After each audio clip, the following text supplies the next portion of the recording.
Roy holds 16 utility and design patents and has patents pending in the fields of optics, mechanical designs, and optical physics. In addition to the full-time job of running his company, Roy is also involved in various manufacturing and export-related councils and committees.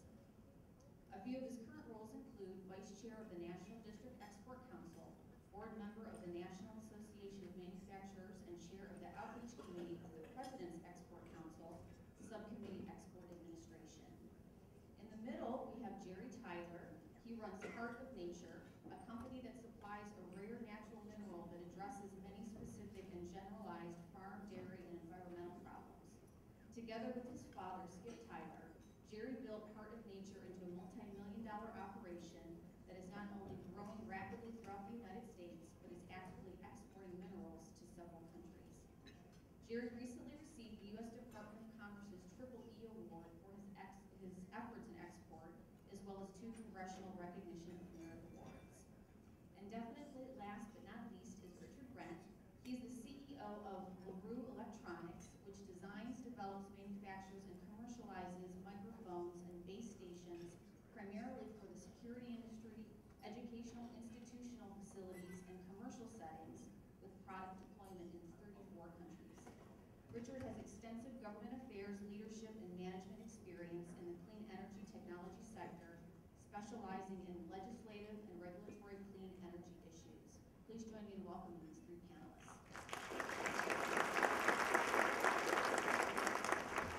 Actually, before we begin, by a show of hands, who in the audience is currently manufacturing a product ready for export?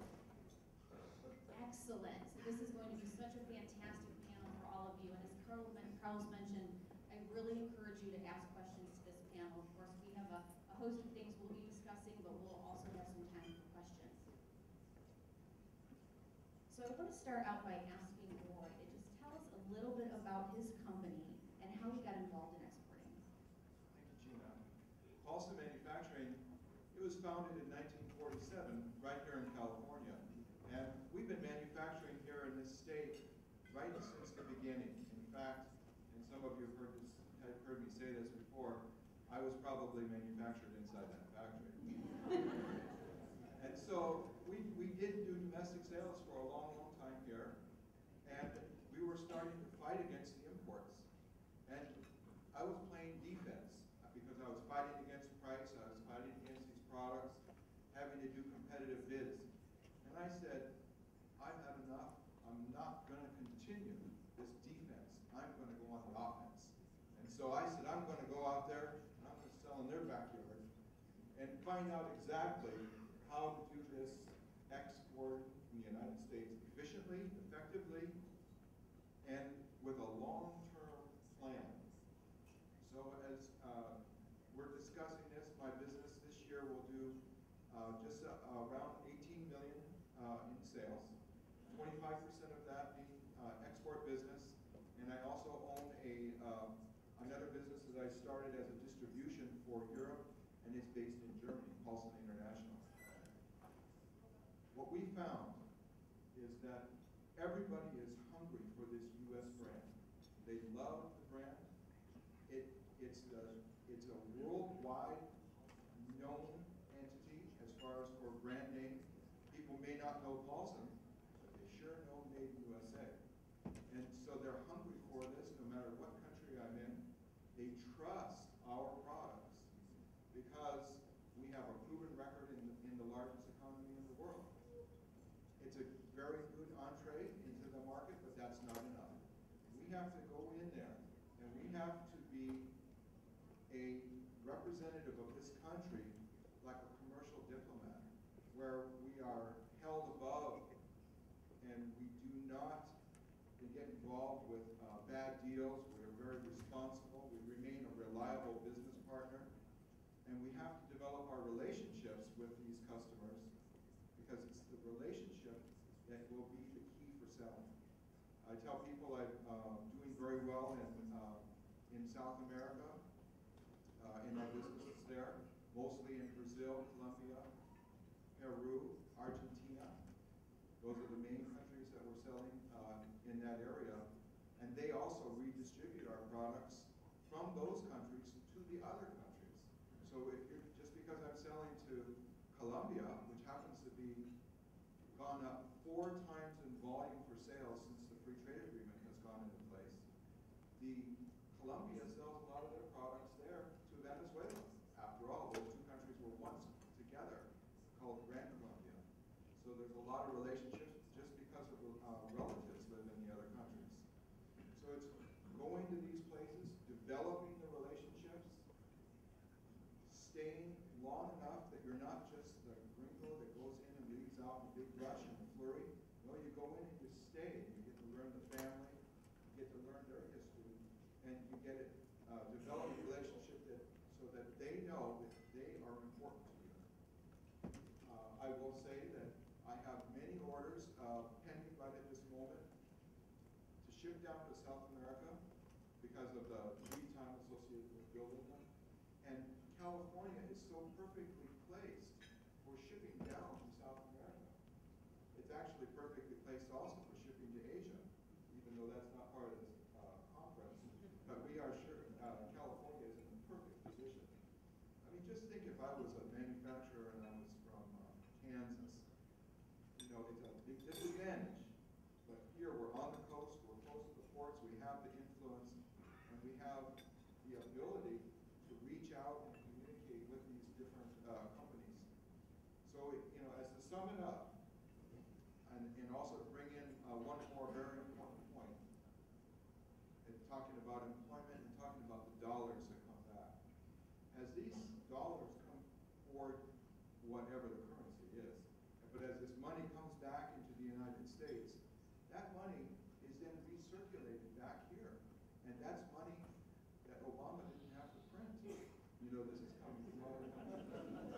And so then, when this money comes into place here, and it goes out into society, as a manufacturer, and I saw a great show of hands of people that were exporting and manufactured products. The manufacturer's money inside the country has either like a 4-to-1 to a 7-to-1 ratio. In other words, it's a multiplier effect within society. So $1 of exports or of my sales otherwise coming into this country, it goes back out into society and it has this 4-to-1 to 7-to-1 ratio. You can't find that in the service industry. Everybody gets paid.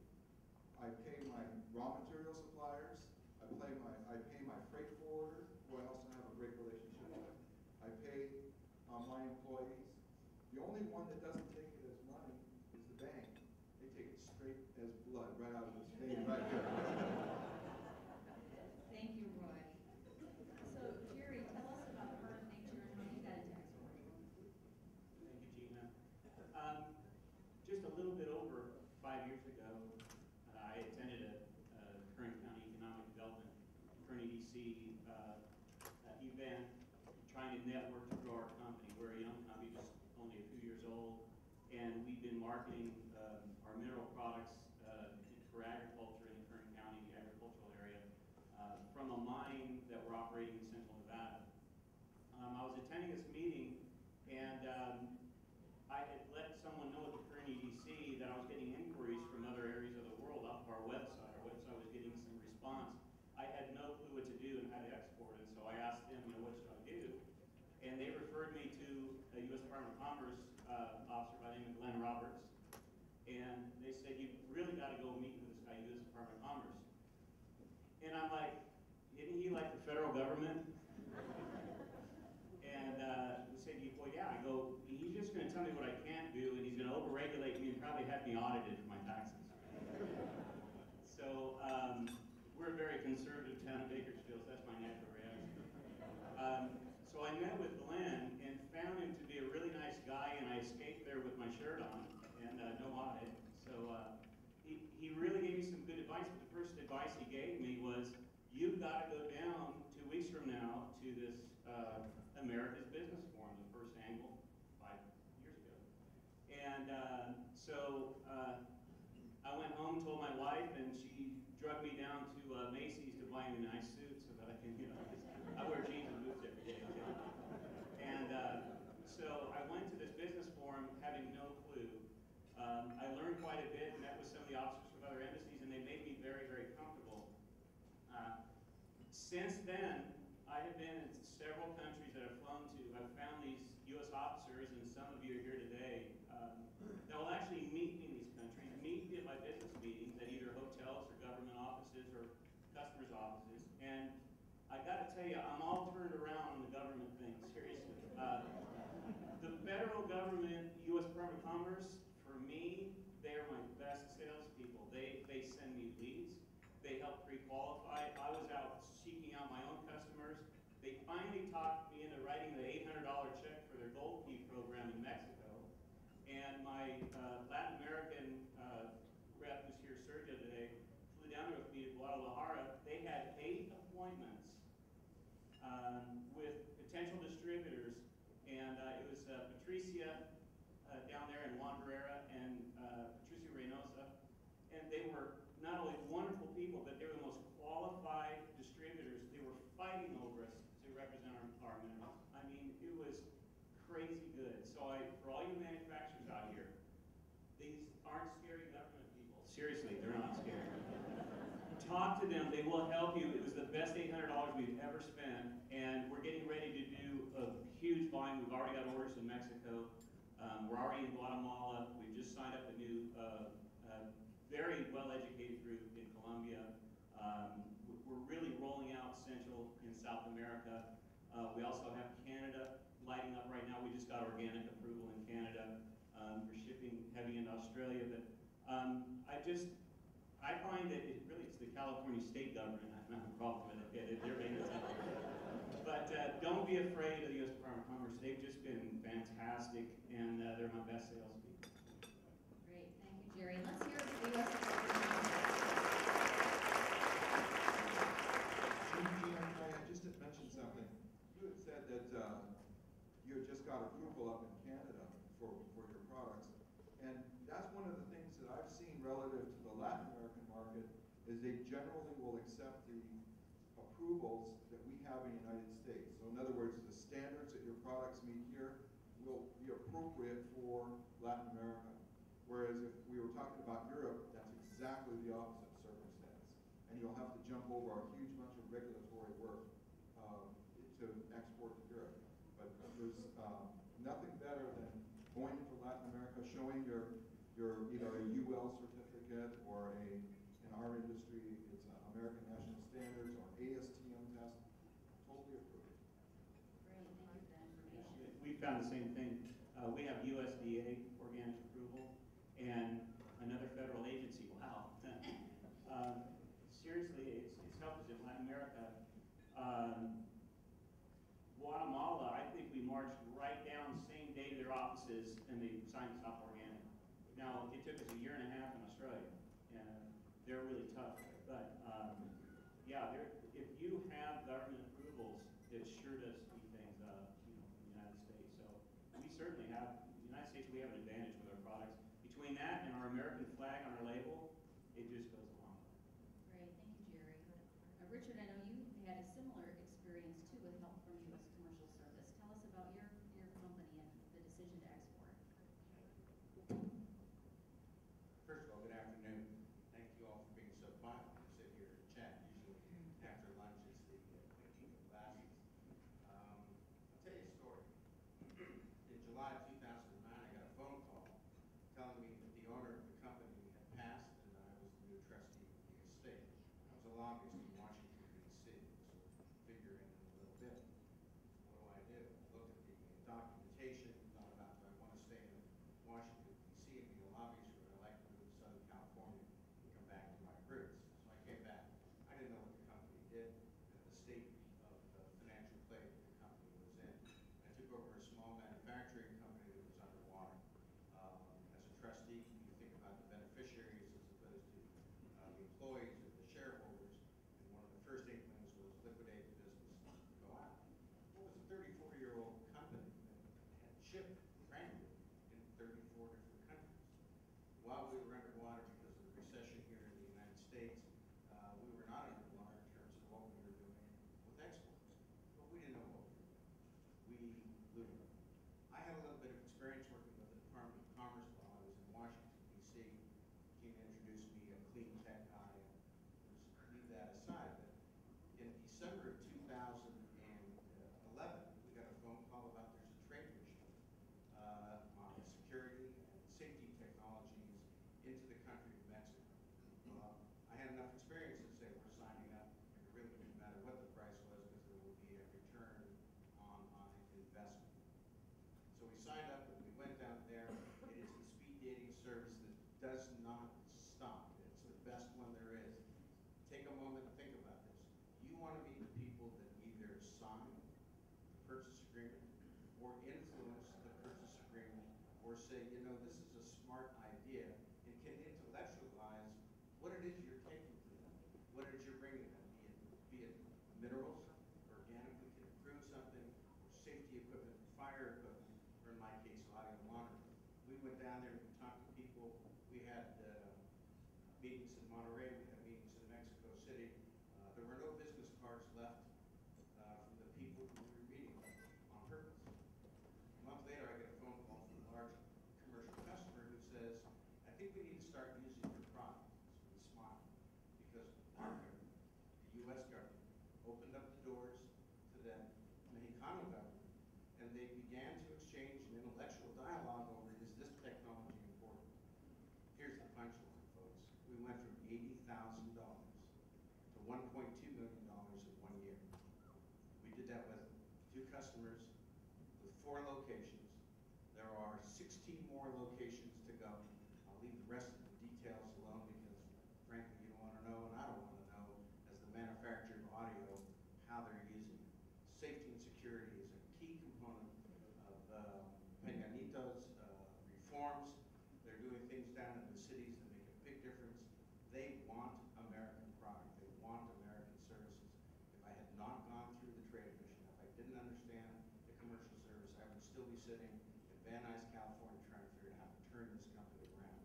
It was the balance of my trade, the balance of trade for really this country, to be able to move products overseas, where I was doing lousy here in the United States, and as the U.S. market picked back up and my products are being sold, I'm still doing well in all the rest of those countries I sell to. I am indebted to the Commercial Service, the National Trade Administration, for really giving us the opportunity. Last sales pitch, if I may. Let your member of Congress know that the Department of Commerce and the LA Chamber of Commerce makes a difference to us because they are one of the least funded agencies in the U.S. government, and yet they're out there as our ambassadors to get our names and our businesses in front of other people. That's my story.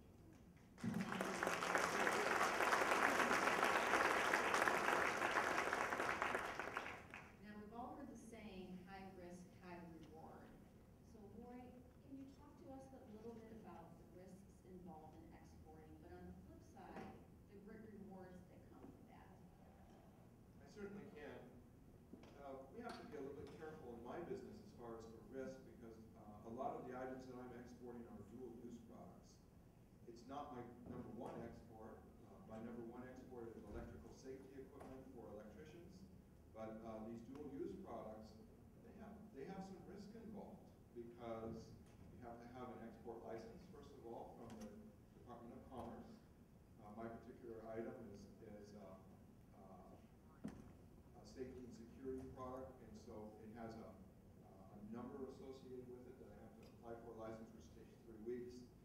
And generally, if the deal sounds too good, it is too good. And you know, there's this huge quantity of something that's shipping to a very small country, and they say they're going to use 10,000 of these police body shields inside of this small country. Come on, you're trying to move those products and we call it transship those items outside the country. In the United States, exporting is not a right. Exporting is a privilege, and that privilege can be taken away by the U.S. government at any time. So if you do something that's wrong, one of the things they can do is that the U.S. government can say you can no longer export, or you can be fined. So you have to be very careful if the deal sounds too good. That is very good advice. Thank you for that. Jerry, you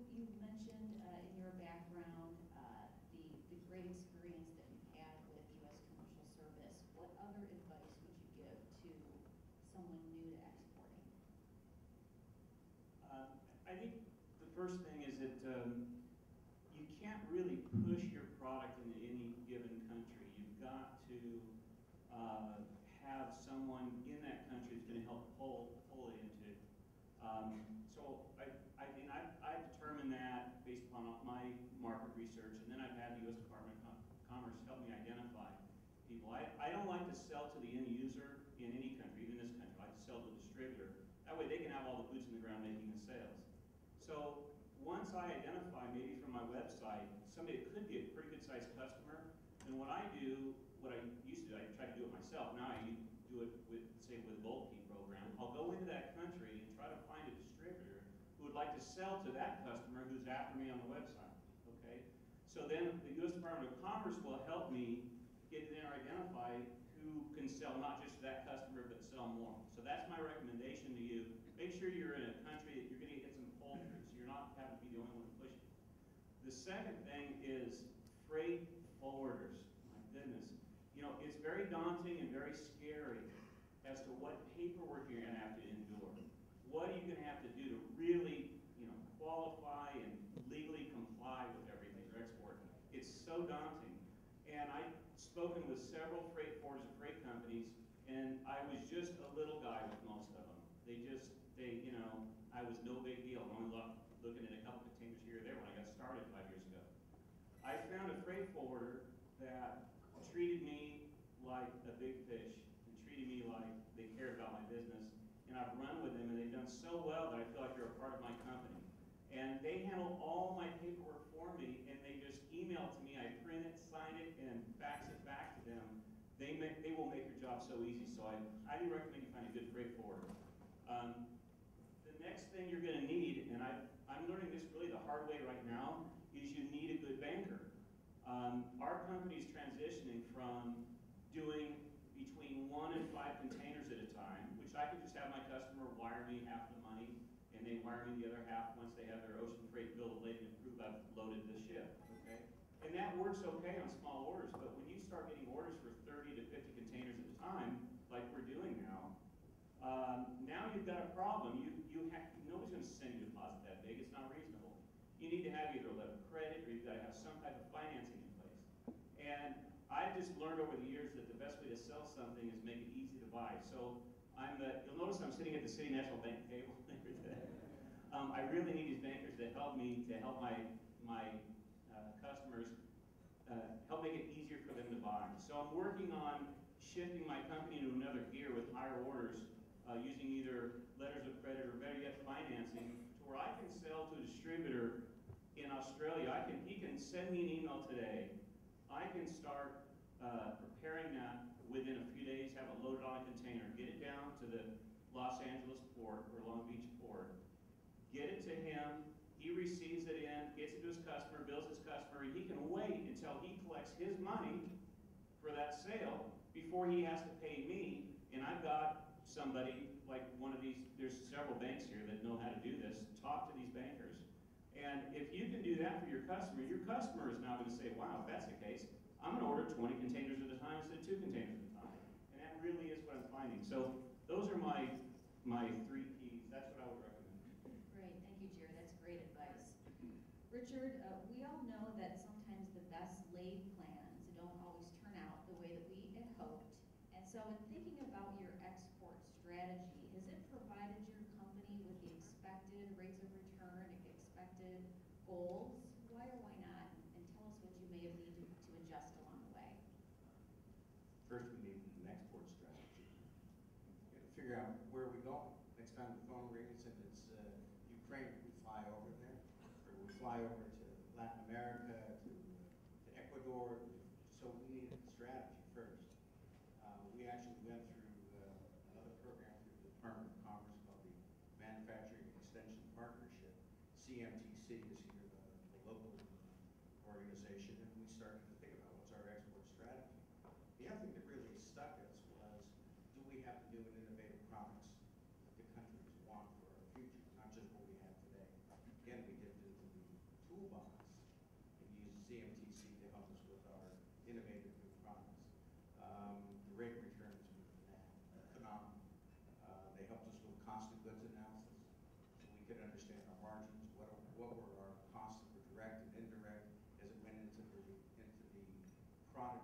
to go overseas, how can we get the return on this, how do we deal with the financing of this, and we really kind of worked that out as a strategy, and it prevented us from running into the problems we did prior to the company's history, which is you ship it, you hope for a check to come back.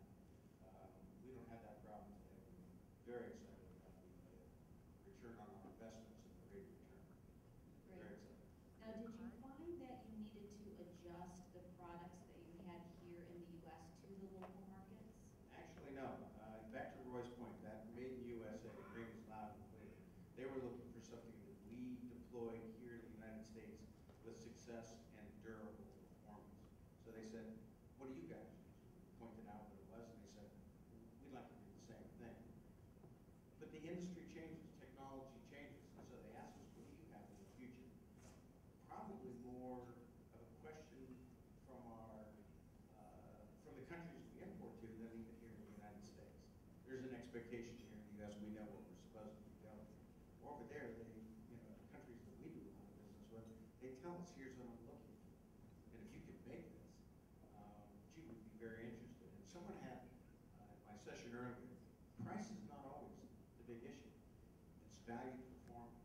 It's the cost-benefit relationship. So don't get stuck on price, get stuck on margins, get stuck on knowing your cost of goods.